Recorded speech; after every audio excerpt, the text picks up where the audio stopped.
Hello and welcome to Recorder 101, Lesson 12. Today's going to be a little bit different. Okay? Last week, if you listened to last week, and I hope you did, in the course, I asked a particular question, and I don't think I received any answers. So one of the thing that I asked in the course is basically, how would you improve? What recommendations would you have for me to have improved my performance? Okay. So this week I'm going to have a bunch of questions, and whether you're just following here on YouTube or whether you're actually in the course, I'd really appreciate hearing from you, as long as you keep your comments positive. What problems are you having? Are you making these half-whole notes? Are they giving you problems? What are you doing about it? What should you do about it? What help do you want to do it? So this past week, every single day except yesterday, Sunday, I gave my practice 15 minutes. Not 2 times 15 minutes, not 1 time 15, just once. Not 3, just once. Because I wanted to see what I could do. So I began planning, the exercises, the breathing, quiet, and finger practice. D, D, D. Whoops, I'm missing something. D, D, D. D, D, D, D, D. I did all of that. I began to underline on the score particularly difficult places, very lightly for me. In fact, as I'm glancing at the score off to my side, I can barely see them. That's okay. It doesn't matter. And I worked those spots. So for me, going from the half hold, got to look at this, E, to the C for this is a problem.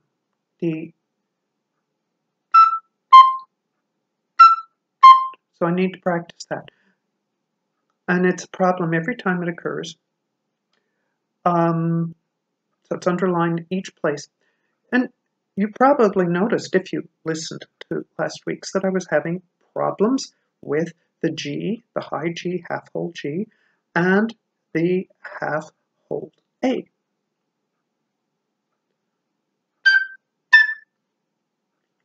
Do it. Yeah. So it's one thing if one can do it while just like that, but can't do it while playing the song. So I did a lot of practice with those things. Just,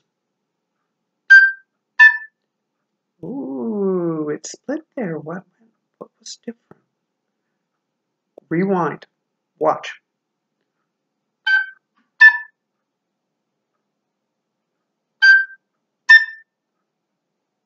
The thumb is here. Not there. Better. So some of the things that I found,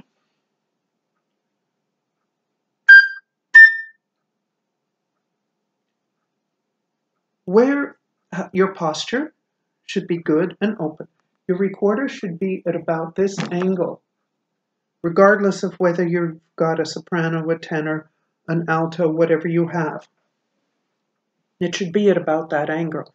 It's a little bit different with the bass because of the way the bass is usually formed. So it's a little different there. But that's one thing to look for. The next thing I found is that because my thumb had been injured, you can't see it anymore. Basically, if you see a dent there or any shadow of something, that's the pressure from the whole of the recorder. And as I thought and felt and just studied myself, I could feel, especially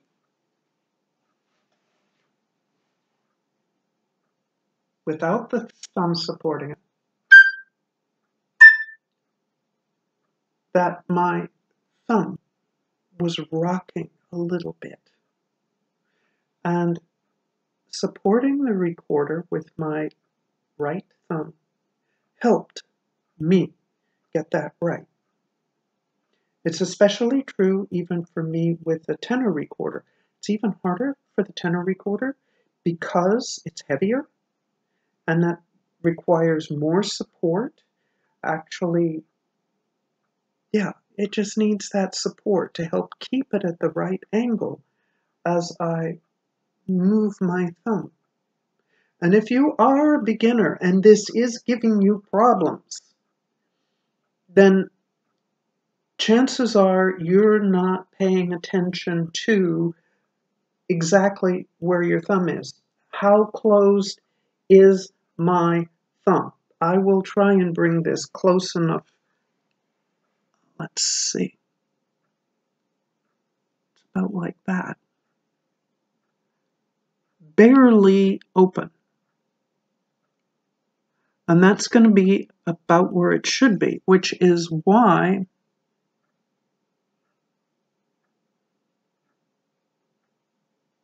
the pressure point is like that on my finger. Sorry that the picture isn't as clear as it could be. So, thinking of these things, where are you putting the point? So some of the problems I was having last week had to do with the fact that my finger was still sore, the scab was still on, the fingertip was not as soft as it is now. It's been, let's see, when I first introduced this to you, it was, I'd begun to have problems with the finger. I just managed to play with the Band-Aid on. And then I didn't practice for an entire week. 15 minutes a day. Yeah, I know. Don't get me wrong. I run out of stamina and energy and have problems too. So, okay, I just turned around to face you. And as I did, I crossed my left leg over my right. Now I'm going to put both feet flat on the floor. Why? It has something to do with relaxation. Our bodies, believe it or not, are actually more relaxed, and we get that tension out of our bodies if we have our feet flat on the floor. Part of the tension is going down into the ground through both feet. So that's an important point. Yes, I realize not everybody can do that. So, with all of that, how has the week gone? I want to hear from you about where you are with this piece, how it's going, where your struggles are, okay? And trying for you to figure out what you can do so that you're becoming your own teacher and diagnostician. You're beginning to try moving your thumb a bit to get those notes. It's not exactly this, it's not exactly that. Is your right thumb, okay? So you do the diagnostics for you. And I want to hear from you.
much better than last week. And that's just 1 week, 15 minutes a day, doing self-diagnosis. So I'd really like to hear from you. Yes, there were wrong notes. I'm reading at an angle instead of straight on. That makes a difference. Anything can make a difference. Keep going. I want to hear from you. Thanks. See you next week.